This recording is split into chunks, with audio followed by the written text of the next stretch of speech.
Welcome back to my keto recovery. I just had an idea just to try to keep, when people start out for ketogenic lifestyle or keto, sometimes they have questions. And the one thing I see in a few Facebook groups that I'm in, people are kind of overwhelmed at once. And I just have a few pointers. One of my big things is just trying to keep it as easy as you can, especially when you're beginning, because it's easy to get overwhelmed with what you should be doing. In general, I would say just join some groups on Facebook or follow some people on social media, whether it's Instagram or Twitter. They have ideas. It's good to get ideas. It's good to hear from other many sources of opinions. There's certain people with certain conditions that have been in this lifestyle for what they're trying to achieve, whether it's diabetes, type 1 and type 2, or other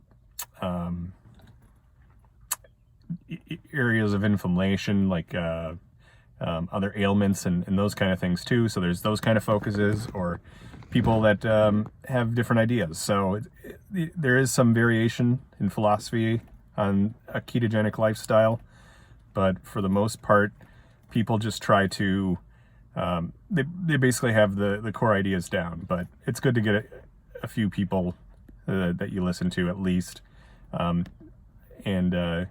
But in the same sense, don't get overwhelmed with who's right and who's wrong.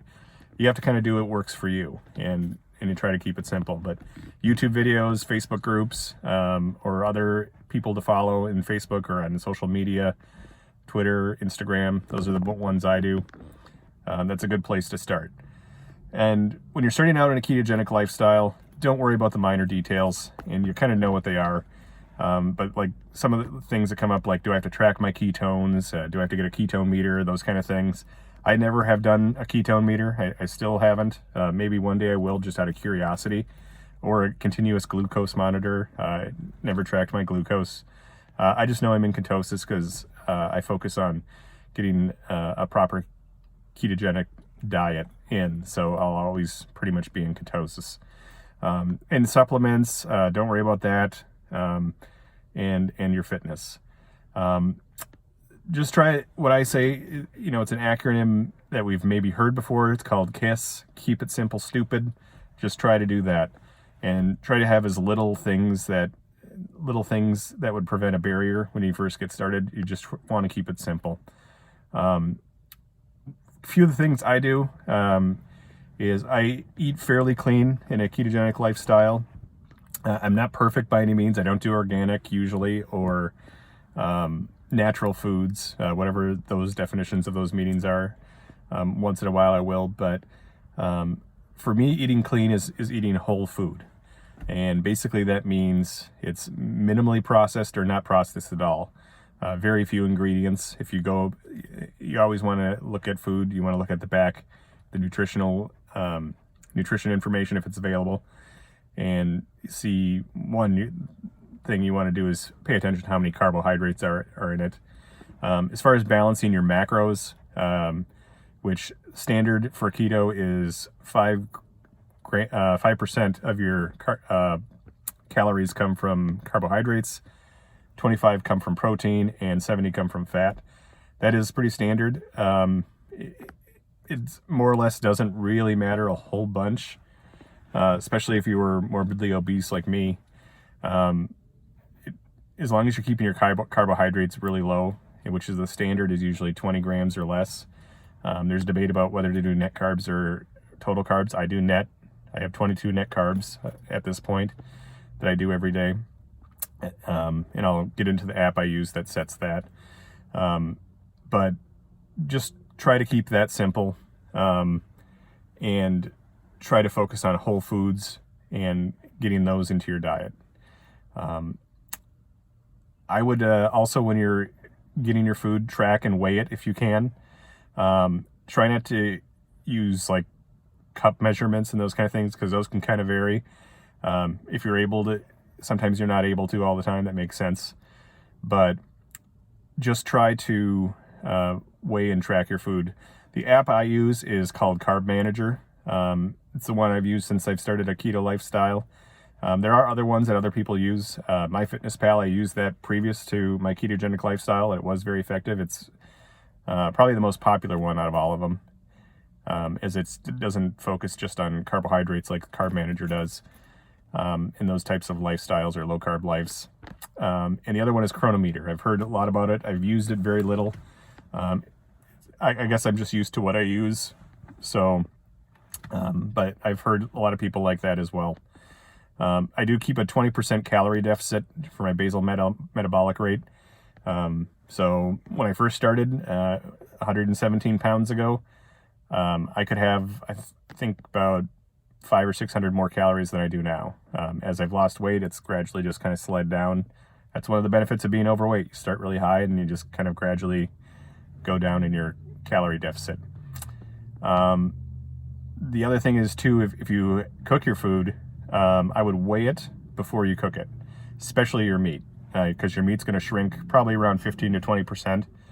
And if you're not able to weigh your food like that, just know in general, if you're going to cook meat, it's going to shrink around 15 to 20%. And you could subtract that from your total if you're able to weigh it still.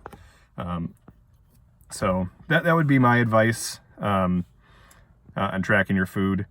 And also put a lot of salt in your food or in your beverages if it's foreseeable as well.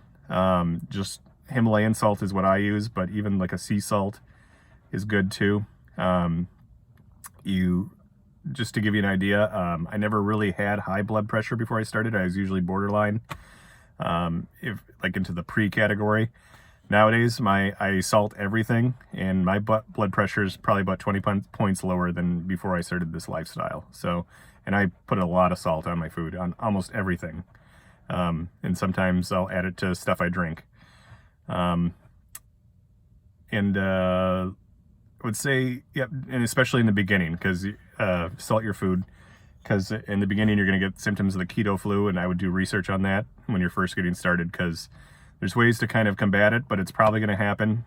Mine was very minor when I first started. I did have some side effects that lasted for a few weeks, but after that it's been smooth sailing ever since. The easiest way, as far as like meal planning, like I say, you want to focus on whole food. What I like to do, and how I usually do it, is I will pick a protein, some form of protein, which is usually meat. So it'd be like a steak or ground beef or a burger patty, chicken, whatever it is, pork, lamb. I've even had lamb a few times. And you go from there. You can add fat to it, especially if you have those big macros like at 70%. Just to give you an idea, the standard macros, again, it's 5% of your calories come from carbohydrates, 25% come from protein, and 70% come from fat. What I do now is more of a 5-35-60.